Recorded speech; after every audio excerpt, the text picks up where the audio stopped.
आज हम पढ़ने वाले हैं मैथमेटिकल इंडक्शन के बारे में। मैथमेटिकल इंडक्शन चैप्टर है आपका मैथ्स 1 में, जिसमें से आपको एक 7 मार्क का क्वेश्चन आता। क्वेश्चन दो टाइप के रहते हैं, या तो आपको ऐसा सीरीज़ वाला प्रॉब्लम रहता है जैसा अभी यहाँ लिखा हुआ है, या फिर आपको डिविजिबिलिटी का प्रॉब्लम आता। प्रॉब्लम करने का प्रोसीजर एक ही है। देखिए, मैथमेटिकल इंडक्शन के 3 स्टेप रहते हैं। आपको प्रूफ करना रहता है n=1 के लिए, अज्यूम करना रहता है n=k के लिए, और प्रूफ करना रहता है n=k+1। यानी यहाँ पर आपको प्रूफ है, इधर अज्यूम है, फिर यहाँ पर आपको प्रूफ है। ये 3 स्टेप में प्रॉब्लम कंप्लीट हो जाता है आपका, ठीक है। लेकिन इसके थोड़े रूल्स एंड वो रहते हैं कि आपको कैसे प्रॉब्लम करना है। तो उससे पहले यहाँ पर देख लेना आप कि कभी भी प्रॉब्लम स्टार्ट करें तो आपका nth टर्म गिवन है। जैसा आप ये क्वेश्चन में देख सकते हैं, सीरीज़ है अप टू n टर्म्स, यानी nth टर्म गिवन नहीं है, बस बोल रहा है कि वो nth टर्म तक जा रहा है। आपको पहले nth टर्म फाइंड आउट करना है। अब nth टर्म कैसे रहेगा, वो तो आपकी जो सीरीज़ है उसी हिसाब का nth टर्म रहेगा।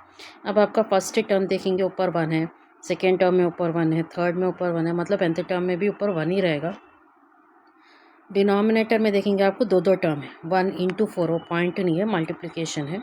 1 × 4, 4 × 7, मतलब nth टर्म में भी 2 टर्म मल्टीप्लिकेशन में रहेंगे।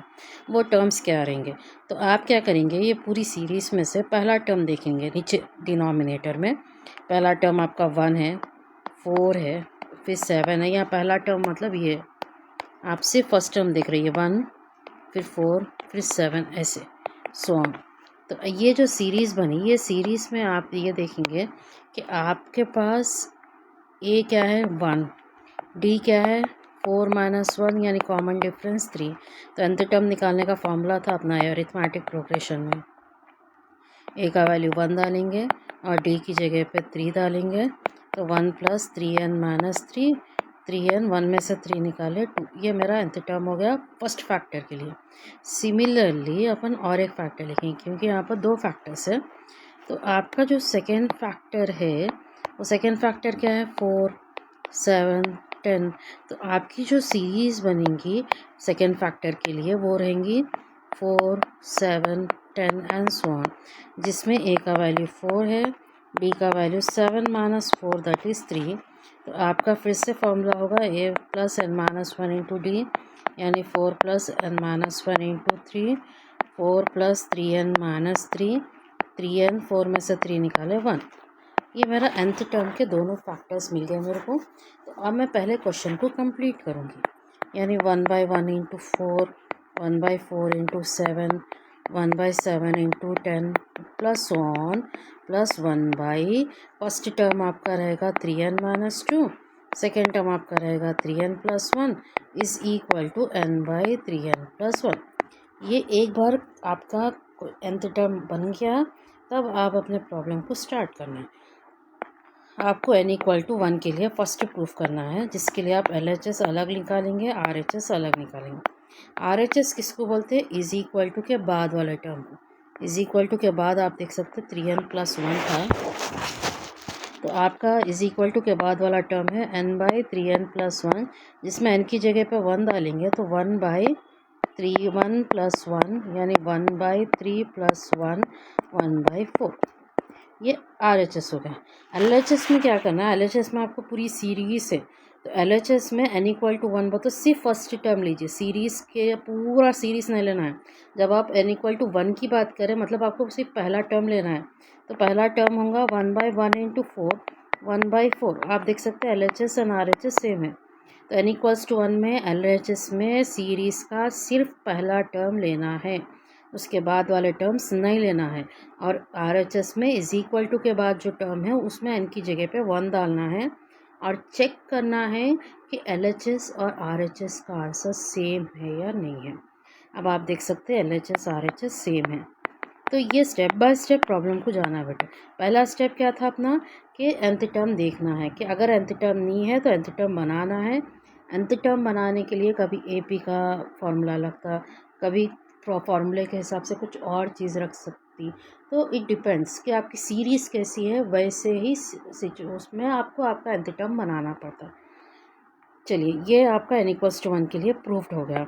आप क्या करेंगे, अब n=k के लिए अज्यूम का मतलब ये है कि मान लेंगे कि वो n=k के लिए ट्रू है, मतलब आपको उसको प्रूफ करने की ज़रूरत नहीं है, आप मान ले रहे कि हाँ वो सही है।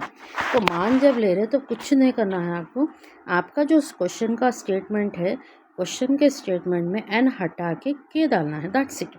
मतलब तुम्हारा LHS होगा 1/1 × 4, 1/4 × 7, 1/7 × 10 +1 +1 क्या था मेरा 3n - 2, मतलब n हटा के k डालो, क्योंकि 3k - 2 3k + 1 = k/3k + 1, that's it. आपका जो ये क्वेश्चन वाला जो स्टेटमेंट रहता, ये क्वेश्चन वाले स्टेटमेंट में n हटा के k डालना है। Second step completed. Third step में आपको n = k + 1 के लिए प्रूफ करना है, जिसमें LHS अलग होगा और RHS अलग। जब आप प्रूफ कर रहे तो आपको LHS और RHS अलग अलग लाना है। जब आप अज्यूम कर रहे बस क्वेश्चन में n की जगह पे k डाल दे रहे, इतना ही काम है अपने को मैथमेटिकल इंडक्शन में। तो LHS में दो चीज़ें आएंगी, ये चीज़ें थोड़ा याद रख लेना।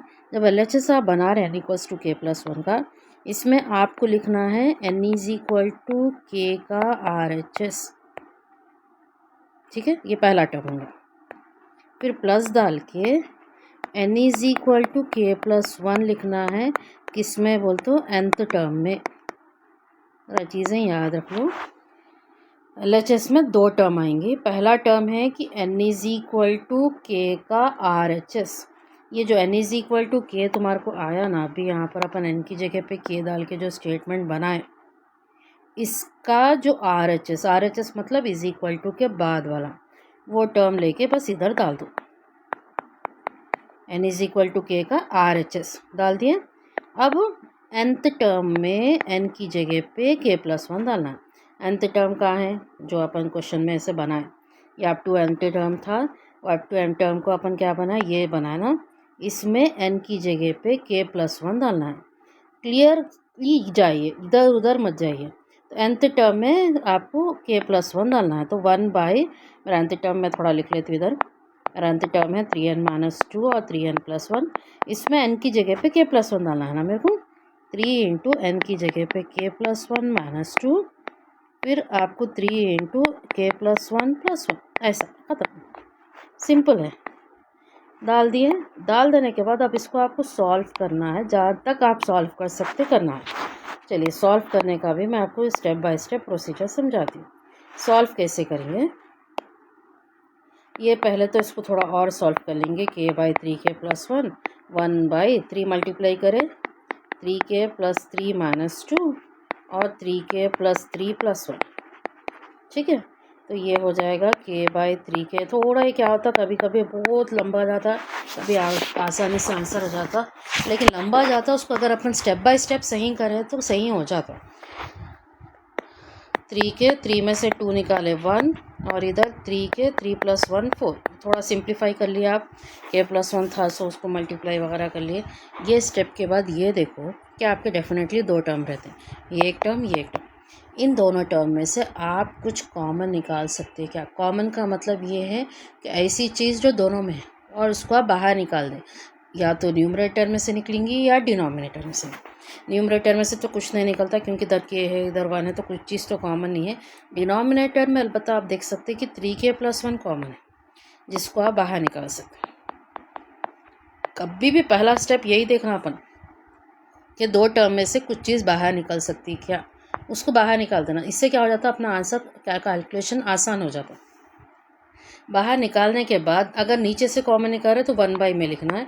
अगर ऊपर से यानी न्यूमरेटर में से कॉमन निकाल रहे तो आपको 1/, में लिखने की ज़रूरत नहीं रहती। अब निकाल देने के बाद बचा क्या, पहले में आप देख सकते k बच रहा, दूसरे में 1/3k + 4 बच रहा। चलिए तो अब इसको और थोड़ा सा सिंप्लीफाई कर लेंगे। कॉमन लेने के बाद आप क्या करेंगे, इधर LCM निकाल लेंगे। तो LCM निकाले मतलब क्या है, इसको इससे इंटू करना। 3k को k से करें 3k², फिर 4 को k, दोनों को करना रहेगा +1।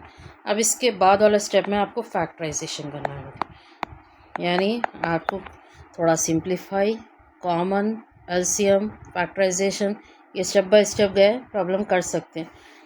तो यहाँ पर 3k², 4k को आप लिख सकते हैं 3k + k, splitting the middle terms के हिसाब से। तो ये हो जाएगा 1/3k + 1 इंटू 3k बाहर निकाले k + 1 आ जाता, +1 कॉमन निकाले 3k + 1 बाई ये फैक्टराइजेशन हो रहा बेटे, कॉमन निकालना ये तो पता है ना आप लोगों को कैसे करना है। तो 1/3k + 1 इंटू ऊपर आपको k + 1 कॉमन निकाल दिए तो आपको रह जाएगा 3k + 1 बाई 3k + 4। तो ये 3k + 1 3k + 1 कट जाता, k + 1 बाई 3k + 4। ये मेरा LHS बना। एक बार LHS बन गया तो मेरे को RHS भी बनाना है और चेक करना है कि LHS और RHS सेम है या नहीं है, तभी प्रॉब्लम कंप्लीट होगा।